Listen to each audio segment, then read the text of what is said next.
Bienvenue à Cricarbourg, un des endroits préférés des expatriés, mais surtout des familles. Et aujourd'hui, nous allons à la rencontre de Kamel, qui est venu s'installer en famille ici. Let's go!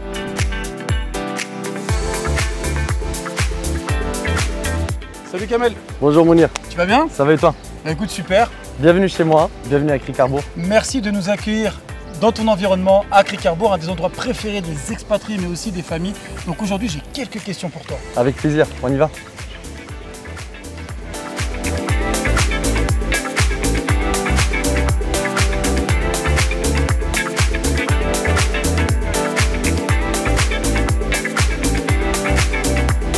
Kamel, j'ai plusieurs questions pour toi aujourd'hui.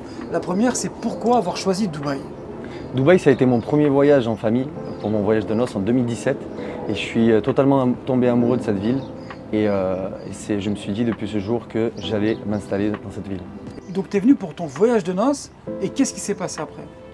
Qu'est-ce qui s'est passé après? Ça a été l'objectif de venir s'installer. On voulait trouver l'opportunité de venir s'installer. Il y a eu le Covid, donc directement après le Covid, il y a eu la naissance de mon fils. Et directement dès la naissance de mon fils, je me suis dit que c'était le bon moment de trouver une ouverture, suite aussi à mon premier investissement à Dubaï. D'accord, mais qu'est-ce qui t'a vraiment attiré? Parce que je pense que tu as été dans plusieurs pays, dans plusieurs villes, oui, non, c'est sûr. Mais il y a forcément quelque chose, plusieurs points qui t'ont attiré et tu t'es dit, bah, moi c'est là-bas que je veux aller, le déclic c'est ça. C'est une ville du futur, c'est une ville où la sécurité règne. Pour moi, pour ma famille, j'habite dans le sud, on sait très bien ce qui se passe en France depuis des années. Donc pour la sécurité de la famille, pour surtout l'éducation de mon fils. Parce que j'entends, tu viens de Marseille, c'est ça? C'est ça, de Marseille. Voilà, on entend un petit accent marseillais. Et donc justement, Kamel, donc la sécurité de ton fils, on en parle. Tu as parlé aussi d'investissement. Donc est-ce qu'il y a des opportunités à Dubaï? Alors moi, je le sais forcément, mais c'est toujours mieux quand des personnes externes le disent. Oui, effectivement, Dubaï aujourd'hui attire énormément de personnes. Il y a énormément d'opportunités d'investissement. C'est super intéressant. C'est le moment en fait où il faut se positionner dans cette ville qui est en pleine expansion. Revenons à l'expatriation puisque c'est vraiment ça qui nous intéresse aujourd'hui. Quels ont été pour toi les défis de cette expatriation? Es-tu venu seul dans un premier temps ou es-tu venu directement en famille? Alors ça s'est passé, on est venu en vacances et ça a été sur un coup de tête, pour le coup c'était pas prévu. Je suis revenu un mois après seul, je suis resté environ pendant 6 mois faire mon nid pour le coup ici et j'ai fait ensuite venir ma famille. Donc dans un premier temps, tâter le terrain à Dubaï pendant 6 mois, trouver un travail je suppose ou entreprendre et finalement rapatrier la famille ici aux Émirats. C'est ça, c'est ça. Puisque tu as un enfant. J'ai un garçon, il va avoir bientôt 5 ans. Quels ont été les enjeux pour ton installation dans un premier temps quand tu es arrivé seul et aussi quand la famille est arrivée? Alors le premier enjeu c'est du courage, c'est de prendre son courage entre deux mains et partir, quitter son confort de vie en France. La deuxième partie c'est le côté financier, on n'arrive pas juste avec 0 € dans le compte parce qu'il faut payer les loyers en avance, les loyers sont payés à l'avance. Parle-nous de ça justement, s'il te plaît, les loyers, on doit les payer en avance. Donc comment ça se décompose? Alors pour déjà louer un bien ici à l'année, il faut avoir la carte de résident, tout simplement. On ne peut pas louer un appartement à l'année ici sans être résident à Dubaï. Donc ensuite vient le logement qu'on devra payer en une seule fois ou 2 ou 3, 4 fois, ça dépend le propriétaire, ça dépend du propriétaire. Alors tu as aussi dit voilà, qu'il fallait être résident pour pouvoir louer à l'année. Donc moi j'ai 2 questions, c'est si on n'est pas résident, comment on fait? Et la deuxième question, comment on devient résident?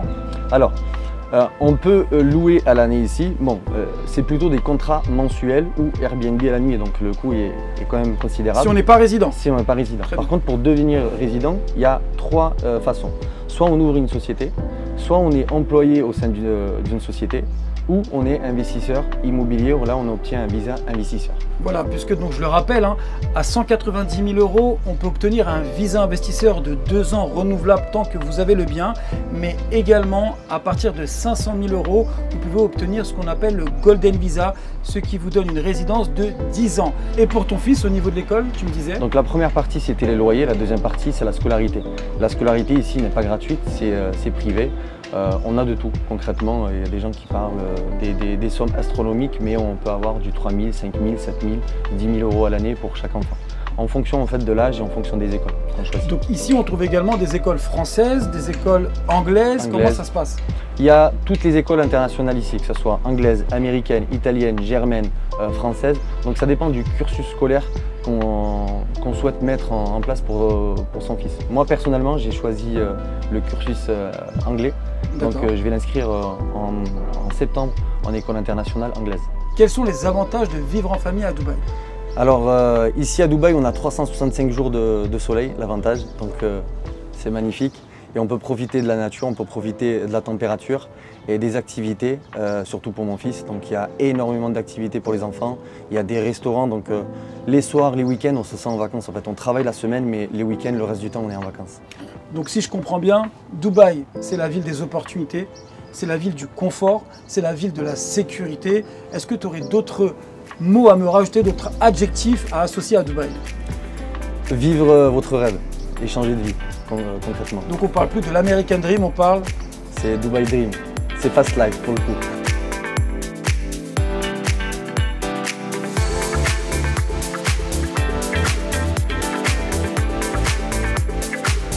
Kamel, on va rentrer un petit peu en intimité. J'aimerais savoir comment vous gardez le contact avec la famille en France et est-ce que ça vous manque? Oui, la famille, c'est normal que la famille nous manque. Il y a les appels visio, l'avantage c'est qu'on a les applications pour les appeler à tout moment. Il y a juste ce petit décalage horaire. L'avantage qu'on a aussi, c'est qu'on fait venir la famille ici, que ce soit les familles qui sont en France ou en Algérie par exemple. Elles ont l'opportunité de venir nous visiter assez souvent. Donc toi, tu retournes combien de fois en France par année? Alors en France, je retourne 1 à 2 fois par an, déjà côté famille et en même temps pour le travail. Est-ce qu'il y a des moments où tu t'es senti un peu plus seul ici à Dubaï?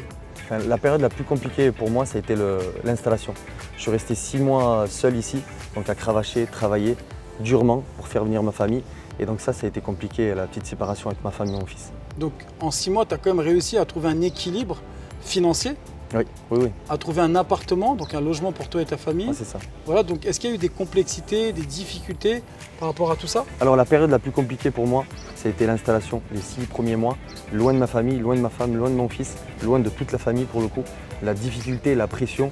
Donc ici, je n'avais pas de connaissances, il n'y avait que le travail pour pouvoir avoir les papiers pour être résident, pour pouvoir louer un appartement et faire venir ma famille.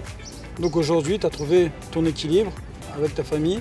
Vous êtes installé à Cricarbourg. À Cricarbourg. Ici, chez moi. Tu t'y plais? Magnifique. Et comment tu vois ces prochaines années?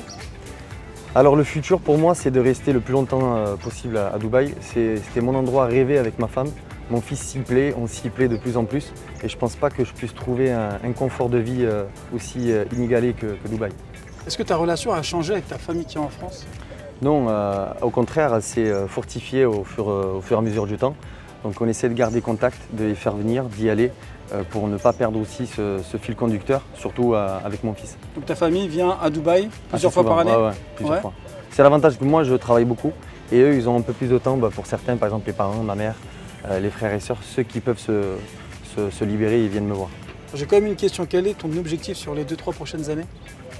Maintenant que tu as trouvé ce confort, comme on disait? De continuer sur cette lancée et prendre ma retraite assez rapidement pour profiter de la vie. Et si je te donnais une localisation dans laquelle tu aimerais vivre après Cricarbourg, l'évolution de Kamel, ce serait? Jumeirah Island, dans une villa. Jumeirah Island, dans une villa. J'espère vraiment que tu arriveras à réaliser tes rêves. En tout cas, tu as déjà fait un bon bout de chemin. Ouais, et je te dis, le plus gros est passé. Un grand merci. Merci à toi Mounir, à très bientôt, merci à toi.